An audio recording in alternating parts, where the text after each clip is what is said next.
This is the Lone Crater YouTube. We hope this video helps. You start by removing the interior trim and exposing the cylinder. First, unlock the door and support it so it won't swing. This prevents tension on the latch. Use the correct screwdriver and remove visible screws, placing each fastener where you can retrieve it. Once the trim is loose, gently pull the handle assembly away to reveal the cylinder retaining screw. Make sure to note the cylinder orientation so the new one installs the same direction. You now remove the retaining screw and rotate the key plug slightly to align the cam for extraction. Hold the tailpiece to prevent internal parts from falling and pull the cylinder straight out. Don't force it at an angle. If it resists, retract the latch and wiggle gently while maintaining axial pressure.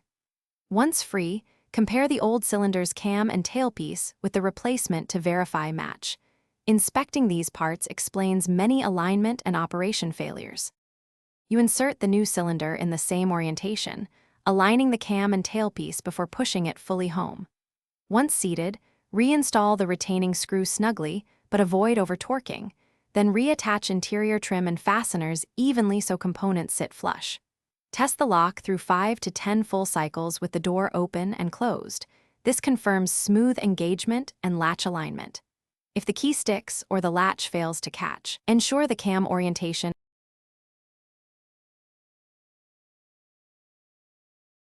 Thanks for watching. Consider subscribing if we helped you.